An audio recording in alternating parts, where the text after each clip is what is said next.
I'm your host, Joshua Houston, joined today by a man who's very special to me. My father, John Houston, is with us today. He is a preacher of sorts. He goes around to different congregations in the area and preaches for them as they have need, but his full-time job is working for Tennessee Farmers Cooperative, and he's done that. How long have you done that? It's been almost 33 years, Joshua. So 33 years he's been going around and making a living by selling animal supplies, feed, animal health, things like that. And when you think about that, it doesn't really scream working with people, but that's your job. I mean, that's something that we have in common with our jobs is we literally make our living working with people. That's absolutely right. It's a people business. Whether you're in selling feed or whether you're preaching the gospel, it's a people business. Well, I think everything in life it can boil down to being a people business. You know, without people, without contacts, we wouldn't have anything. So what we want to talk about today is something that's not really easy for anybody to talk about, especially someone who might be a prideful person, which we're all guilty of at times. But that is the topic of how you know when you're wrong and what to do once you find out you're wrong about something. We're going to come at this from a couple of different angles. The first is to talk about what you do when you find out you're wrong spiritually, when you find out that you're wrong about your understanding of God, of Jesus, of salvation, things like that. And I know that you have a lot of background in this because you today are not where you were, 30 years ago. Or 40 years ago or whatever, and how you were raised. So why don't you start by telling us a little bit about how you were raised, where you were raised, what life was like for you when you were growing up. Well, Joshua, first of all, it's good to be with you on this podcast, and I certainly appreciate the opportunity to talk about that. I was raised in a little area in East Tennessee, grew up fairly rural where I was raised, and really was taught growing up that going to church was important. I was taught by my grandmother, the lessons of the Bible. Certainly was taught that every Sunday we would go to church. And, my dad did not go to church. We went with my great-grandfather. He would pull in to the driveway in his 65 Chevy pickup, and my mother and my grandmother and three boys would pile into the cab of that truck and go out about a mile to the little country church where we attended. I grew up in a denomination. I grew up being taught things that you're taught in certain denominations, and that's what I grew up knowing. And later on in life, I began to really dig into the Bible and learn some of the things that the truths of the Bible that either were not taught or that were taught incorrectly. One thing I remember for us growing up, going to Spring City and being around Grandma and all those people, was the church building that you grew up going to. That was kind of unique. Why don't you speak a little bit to that? The building where we worshipped at the time was a Union church, which was actually Baptist one Sunday and Methodist the next Sunday.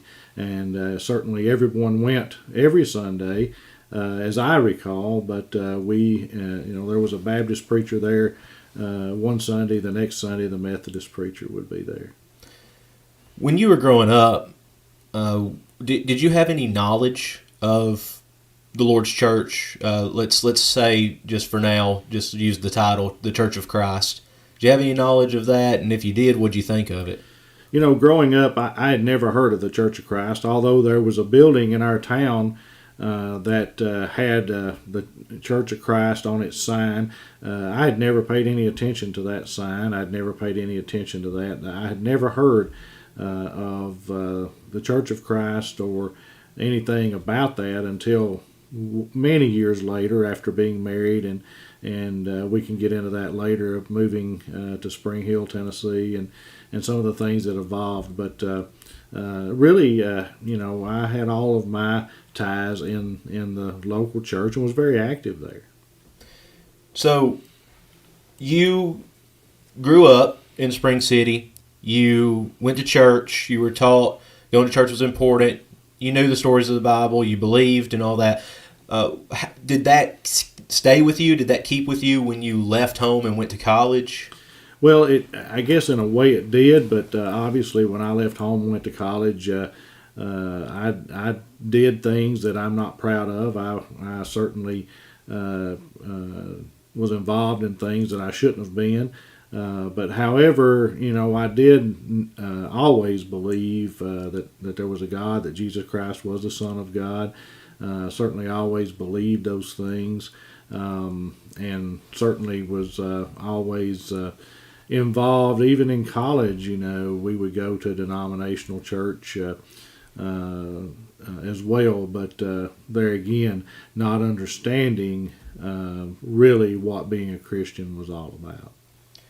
Now, when you got married, moved to Spring Hill, life started taking off, and it's about at that point that you and Mom started thinking more critically about the Bible and about those things of the Bible. So what was the transition point? What was the pivot point for y'all? Well, here's the I guess the way things transpired.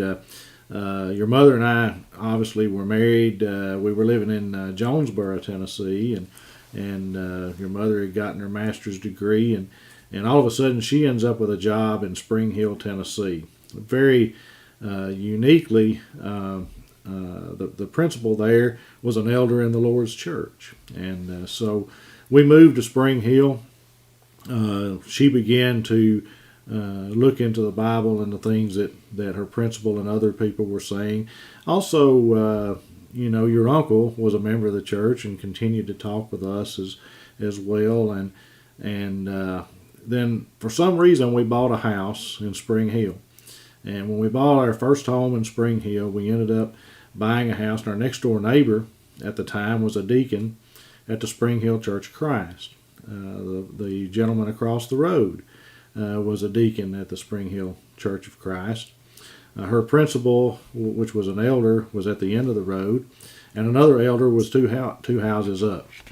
So they began to talk to us, and we began to really, really, really study the Bible. Not just hear the stories, not just listen to the stories, but to actually dive in to the Word. And some of the questions I had begun to ask myself, where is the Baptist church in the Bible? Where is the Methodist church in the Bible? Where are all these denominations? Where did they come from? And I kept looking to the conversation Jesus had with Peter. That's where he told Peter, he gave Peter the keys to the kingdom. And I just kept coming back to that and coming back to that.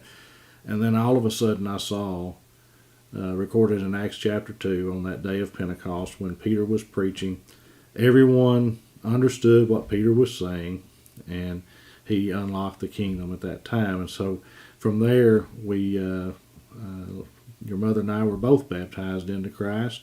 A preacher by the name of Glenn Alexander at the Spring Hill Church studied with us and baptized us into Christ. As a matter of fact, you witnessed that baptism. I'm sure you don't remember it because you were about 6 months old, but you witnessed that baptism. And we, I hope and I'm glad to say, have not looked back since.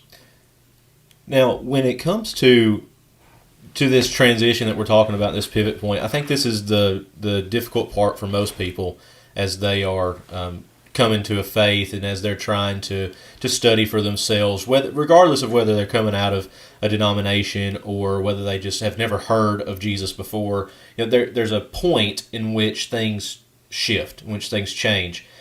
So when you're studying with someone like Glenn, or with Mom, or with somebody else who caused you to think, when you looked at the Scripture and you realized you were wrong, and I mean, we do that today in the church. I mean, there are some things that we in the church today have looked at and said, we were wrong about this, and we need to change our thinking about, and that's going to continue to happen. I hope for the good and not for the bad of anything. But what was it that you looked at, and do you remember the moment? Do you remember that moment where you were like, I was wrong? That's for sure. First of all, I need to make it clear that everything I was taught about the Bible growing up was not wrong. Right. So I certainly, all of those things were, everything was not incorrect. But I remember talking to your uncle, and also in particular with Brother Glenn about this baptism issue, and that's where I would always argue, and I would always really get upset at times about the baptism issue, that being that one must be baptized to be saved. And I certainly am convinced of that. And I remember Brother Glenn talking to me about that. And the one thing he said to me was, how does one have newness of life, as Paul records in Romans chapter 6? How does one have newness of life if he isn't born again, if he isn't baptized? Because certainly that newness of life is explained in Romans chapter 6, coming after one is baptized. And so then I began to study with him, and I saw these stories about the Ethiopian eunuch. I saw the stories about others, the Philippian jailer, and different ones, and every one that was converted were baptized. It was an immediate thing. Everyone did it in the same way, and they did it exactly like Peter said do it in Acts chapter 2. And so it all hit me at one time. You know what? There is no way that one can have remission of sins without baptism. If you're not willing to die spiritually with Jesus and be buried to meet his blood and to be raised, then how can one walk in newness of life? And that's when it hit me. And so that afternoon right then, your mother and I went to the Spring Hill Church and were baptized into Christ. And both of us had been baptized in the denominational world. As children, I was baptized in Watts Bar Lake at the age of 9. But then I also, Glenn shared with me passages, in Acts, and we could go into those specific passages. But one in particular where folks were baptized for the wrong reason, and they were asking if they didn't even know they were baptized in John's baptism, and so they were rebaptized, and we were baptized for the remission of sins. One thing that this podcast tries to do is be kind of a middle of the way between those who are preaching full-time and those who are working in ministry, and those who are on more of a scholarly pursuit with things, those who are in master's degree programs or PhD programs in biblical studies or in New Testament, Old Testament, whatever, theology, whatever. This, I think, up until now, someone might be listening and say, well, this has absolutely nothing to do with scholarly pursuits. I highly disagree. I think it has everything to do with scholarly pursuits, because when you are studying something, no matter what it is, and you go into it having an opinion, I mean, it's impossible not to go into something having an opinion or a presupposition about something. That's the way we are, so we have to go in with that. But then the ability to change your mind based on the truth that you find. That's what we all want to do, whether we are in ministry, whether we're doing scholarly stuff. I remember writing my master's thesis, which was on fasting. I started out saying, no, Christians today don't have to fast. That was a Jewish thing of the Old Testament, and it has no bearings on Christians today. And the only reason I passed defending my thesis was because Dr. Justin Rogers said, well, you started out this and then you changed your mind. And I like someone who will change their mind faced with evidence.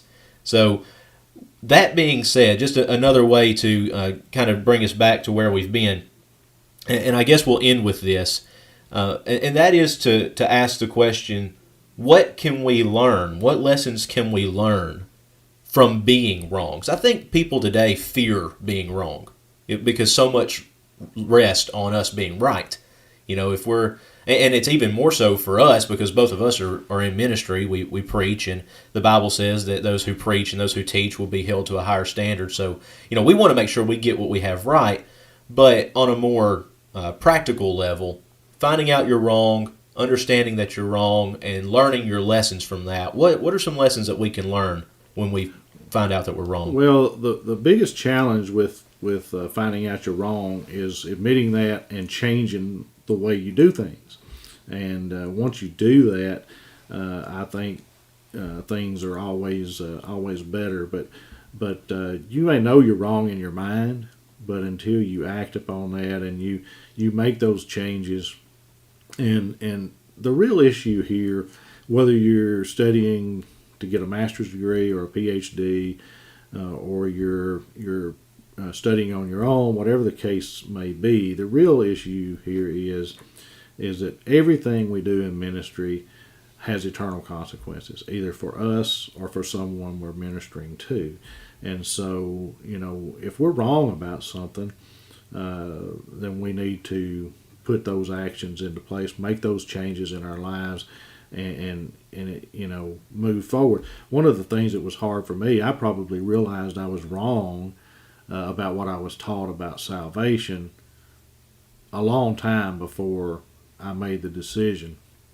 And it was just the pride thing, and I'm a man, I don't want to walk down the aisle, I don't want to seem weak and those type of things. But we really have to do those things and make those decisions because they have eternal consequences. So it all boils down to humility. Absolutely. Yeah. Yeah. I mean, Jesus even says or Paul says about Jesus, to have the mind of Jesus, to have a humble mind. And I think that's important for all of us, regardless of where we are in life, is whether or not we're, in ministry, in school, or just everyday life, having a humble attitude. One last question for you. Did you ever think you'd be preaching? When I was growing up, I youth Sundays and things, I would do that. Even though it was a denomination, I would do that. And I was fortunate to have agricultural teachers that taught me public speaking and those types of things. But to be preaching all the time, as I did at one time in my life, and to really be enthused about that, no, I really didn't. But it certainly has tremendous rewards, certainly not without sacrifices. It affects the whole family when a man decides he's going to preach. It's just something I really enjoy. But to think, did I ever think I would do it on the scale that I have done it, or on the scale that I'm doing it now? No. Maybe a talk here and there, but no, I really did. Well, we have listeners who, some of them, like I said, are academics. A lot of them are in ministry. Leave us with one final thought before we get out of here. Well, here's what I would leave you, just from a practical standpoint. I think the more education one gets, the better it is, whether that's a formal education, whether that's education on your own. But the main thing is, let's not be so educated that we can't share the gospel. And it is, as we started, a people business, and we must share the gospel. We must do all we can to convert people. We must do all we can to see that as many people as we can goes to heaven. That should be our mission. Yep, that's the goal. Well, thank you for being here, for sharing your story with us and giving us some things to think about. And I hope that you'll tune in every month to listen to Gentleman and Scholar as we continue to think about how we can be better ministers, better students, and bring the gospel to more people. And with that, we will see you next time.